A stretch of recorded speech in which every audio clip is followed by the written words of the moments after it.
जब महंगाई की बात आती है तो सबसे पहले आता है पेट्रोल डीजल के दाम, क्योंकि पिछले 2 महीनों में या फिर पिछले 1 साल में पेट्रोल डीजल के दाम काफी ज्यादा बढ़े हैं। जब भी पिछले महीने में कहीं ना कहीं विधानसभा के कुछ चुनाव थे, जिसकी वजह से पेट्रोल डीजल के दाम जो है वो स्थिर थे, ना ही उसमें बढ़ोतरी हो रही थी, ना ही उसमें पेट्रोल डीजल के दामों को घटाया जा रहा था। तो फिर सभी लोगों ने, विपक्ष ने भी और कांग्रेस ने भी ये सवाल खड़े किए कि चुनावों की वजह से पेट्रोल डीजल के दामों में कोई भी इजाफा जो है वो नहीं हो रहा। लेकिन जैसे ही चुनावों का रिजल्ट आया, चुनावों के रिजल्ट के बाद पेट्रोल डीजल के दाम लगातार बढ़ने लगे, रोजाना 80-80 पैसों की बढ़ोतरी होने लगी, जिसके बाद अब 2 महीने बाद, लगभग 2 महीने बाद जो है पेट्रोल डीजल के दामों में कमी लाई गई है। पेट्रोल डीजल के दाम जो है वो कम किए गए हैं। सेंट्रल के द्वारा पेट्रोल में 9.5 रुपए एक्साइज ड्यूटी कम की गई है, तो वहीं जो डीजल है उसमें 7 रुपए की एक्साइज ड्यूटी कम की गई है, जिसको लेकर कहीं ना कहीं लोगों को बड़ी राहत मिली है। उसी के साथ इस पर जो भी सेंट्रल गवर्नमेंट है उस पर 1.5 लाख करोड़ रुपए का राजस्व घाटा जो है, अगर वो ये एक्साइज ड्यूटी घटा रहे हैं तो 1.5 लाख करोड़ रुपए का घाटा जो है वो केंद्र सरकार को इसमें होगा। इसी के साथ अभी ऐलान जो है वो उज्ज्वला योजना को लेकर भी किया गया था, क्योंकि सिलेंडर के दाम भी पिछले दिनों काफी ज्यादा बढ़े हैं। 1,000 लगभग जो भी डोमेस्टिक सिलेंडर है उसमें 1,000 रुपए जो है अब लोगों को पे करने पड़ते हैं सिलेंडर खरीदने के लिए। इसको लेकर अब उज्ज्वला योजना के तहत जो भी सिलेंडर लोगों ने लिए हैं उनको 200 रुपए की सब्सिडी जो है वो दी जाएगी। इसके साथ साथ और किन चीजों के दाम कम हुए हैं ये भी आपको बता देते हैं। अगर हम बात करें प्लास्टिक की, तो प्लास्टिक में जो भी हम प्लास्टिक जो है वो उसका कच्चा माल जो है हम इंपोर्ट पर निर्भर करते हैं, जो भी आयात होता है उस पर निर्भर करते हैं, इसलिए उसके शुल्क को, इंपोर्ट शुल्क को है कम किया गया है। और वहीं अगर हम बात करें स्टील और लोहे की, उसमें भी इसी तरीके से कच्चे माल में जो भी इंपोर्ट शुल्क है उसको कम किया गया है, आयात शुल्क को कम किया है, ताकि ज्यादा से ज्यादा बढ़ावा जो है जो भी इससे सामान बनता है उसको मिल सके और लोगों को इससे कहीं ना कहीं फायदा पहुंचे।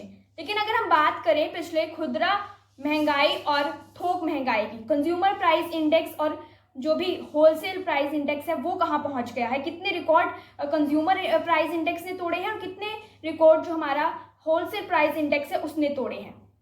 लगभग खुदरा महंगाई का 8 साल का रिकॉर्ड जो है वो टूटा है। लगभग 7% खुदरा महंगाई जो है वो अपनी चरम सीमा पर पहुंच गई है। पिछले 8 साल का रिकॉर्ड जो है वो टूट गया है।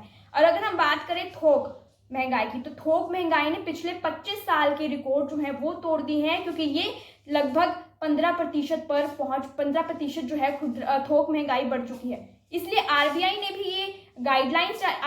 भी ये निर्देश दिया था कि अब सेंट्रल गवर्नमेंट को एक्साइज ड्यूटी जो है वो घटा देनी चाहिए। लेकिन जैसे ही एक्साइज ड्यूटी घटी है तो विपक्ष और जो कांग्रेस है उन्होंने भी सरकार पर निशाना साधना शुरू कर दिया, क्योंकि सेंट्रल ने अपनी एक्साइज ड्यूटी घटा दी है। तो अब ये सवाल खड़े हो रहे हैं कि राज्य भी अपनी एक्साइज वैट जो है वो घटाए ताकि लोगों को और राहत मिले। और जब हम लोगों से बात करते हैं कि असलियत में लोगों को राहत मिली है, क्योंकि पिछले 2 महीने में लगभग 10 रुपए पेट्रोल डीजल के दाम बढ़े हैं, तो वहीं अब सरकार ने घटाए कितने हैं, 9.5 रुपए जो पेट्रोल डीजल के दाम है वो घटाए हैं। तो इस पर कहीं ना कहीं ये भी सवाल खड़ा होता है कि सच में रेट कम हुए हैं या फिर सिर्फ वो उतने पहुंच गए हैं जो पिछले 2 महीने में रेट थे।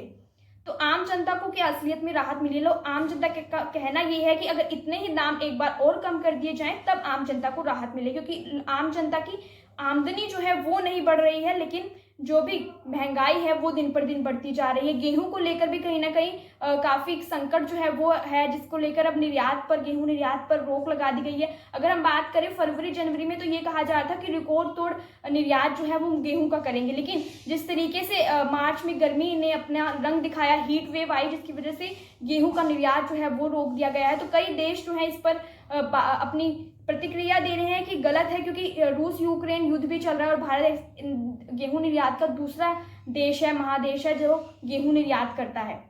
तो इस तरीके से हालात भारत में बने हुए हैं। आम जनता किस तरीके से इस महंगाई से जूझेगी और क्या आम जनता ने इस महंगाई को स्वीकार कर लिया है? तभी वो इस पर बात नहीं कर रही है, क्योंकि विपक्ष भी बार बार दबाव डाल रहा है, लेकिन उसका असर कहीं भी होता हुआ दिखाई नहीं दे रहा है। तो देखते हैं कि ये राहत लोगों को कब तक मिलेगी। जो रेट कम किए हैं इससे आम जनता को कितना फायदा हो रहा है, और ये सवाल खड़ा होता है कि क्या असलियत में ये आम जनता के लिए राहत है या फिर सिर्फ और सिर्फ एक दिखावा है, क्योंकि 9 रुपए 9.5 रुपए कम किए हैं, इससे दाम जो है पेट्रोल डीजल के अभी भी कई इलाकों में 100 रुपए के पार हैं।